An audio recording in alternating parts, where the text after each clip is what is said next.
I paused when the notification came in, just like every month. The number looked familiar, yet something about it didn't sit quite right.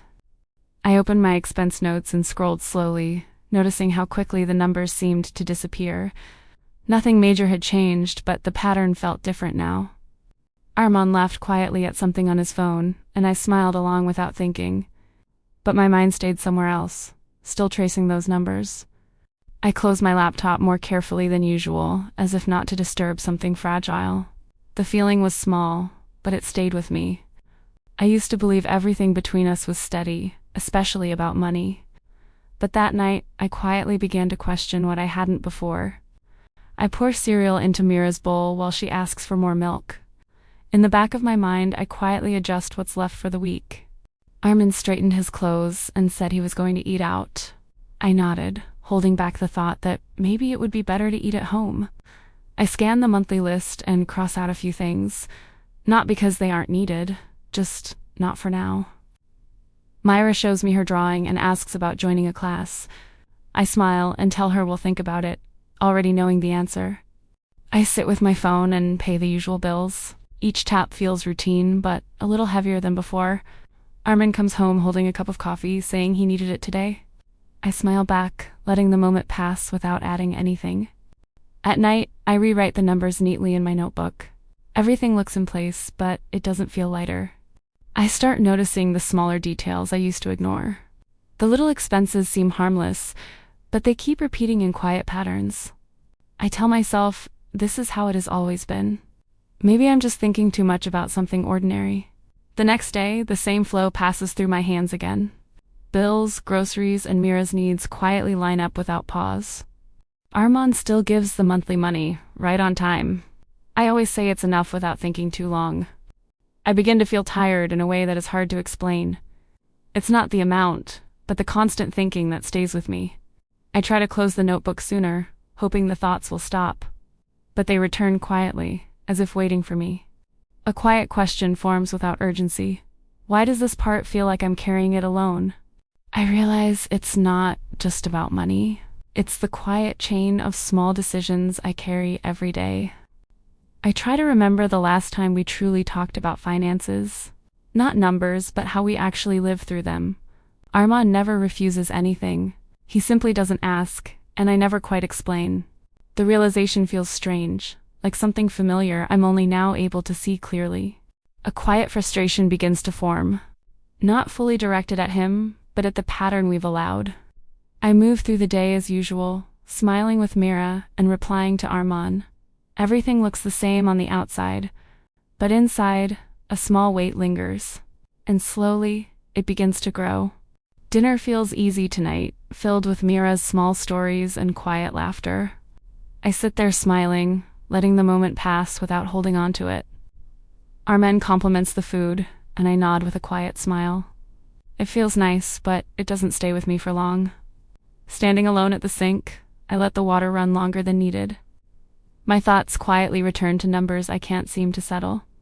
I hear the TV in the other room and think about joining him, but instead, I stay where I am, still counting in my head.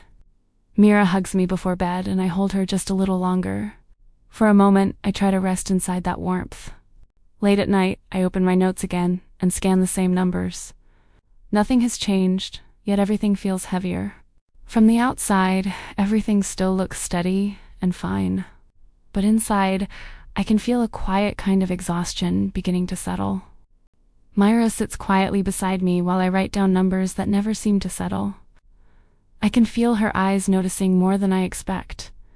She asks in a simple tone if I'm counting money again. I answer lightly, as if it's nothing new. She pauses, then says, "I look tired thinking about money all the time." The words land more deeply than she realizes. My hand stops without me deciding to stop. Something in me tightens quietly. I look at her face, searching what she sees in me. She doesn't understand everything, but she feels enough. It occurs to me that maybe this is how I've been showing up every day, not saying it, but carrying it. For the first time, I admit it quietly to myself. I'm tired, in a way I haven't named before. The house feels quieter than usual tonight. I sit without opening my notes. letting the silence stay a little longer. A small thought comes gently, almost unnoticed. This feeling has never really been about the money alone. It's the quiet weight of thinking ahead all the time, adjusting, holding back, making sure everything stays balanced. I realize I never asked him to carry this with me. I quietly picked it up, piece by piece, without saying anything. From his side, everything must have looked steady. I kept saying things were fine, so he believed it. There's a quiet sadness in realizing this. Not because he ignored me, but because I never opened the door. I sit with that truth a little longer. I don't want to carry everything on my own anymore. I sat beside Arman that night with the TV humming softly in the background. It felt like an ordinary moment, but something inside me was asking to be said. I told him I wanted to share something, keeping my voice steady. His attention shifted to me right away, and I felt the space open. I spoke slowly about how I had been managing everything on my own. The words came out simple, but they carried more than I usually showed. I wasn't trying to blame him for anything. I just wanted him to understand what it had felt like for me. He stayed quiet for a while, and I let the silence sit between us. Then he said he hadn't realized I was feeling that way. He moved a little closer and asked why I hadn't told him earlier. His voice was soft, not questioning, just trying to understand. I smiled a little and admitted I thought I could handle everything alone. Saying it out loud made me realize I didn't have to anymore. For the first time, the notes are not only mine to carry. There is a quiet shift just in sitting together. He begins to notice the small things I usually keep in my head. I feel myself letting go, little by little. We divide a few responsibilities without making it feel heavy. It's not much, but it settles something inside me. My mind feels less crowded than before. There is space where there used to be constant noise. He shares simple thoughts that I didn't expect. Somehow, that's enough to make me feel accompanied. Myra watches us without saying anything. Her small smile feels like she understands more than we think. Nothing is fully solved yet, and I know that. But sharing the weight makes it feel lighter than before. I used to think being strong meant handling everything on my own. Now I'm starting to see that strength can feel quieter than that. Sometimes what I needed wasn't another solution waiting to be found. It was someone sitting beside me, sharing the thinking without saying much. I'm learning in small ways to open up instead of holding everything inside. It doesn't happen all at once, but it feels different already. If you've ever felt like carrying things quietly like I did, maybe it doesn't all have to stay on your shoulders. Maybe some of it can be shared. Thank you for staying with me through this story today. I wonder, in your home, who usually carries the things no one else sees?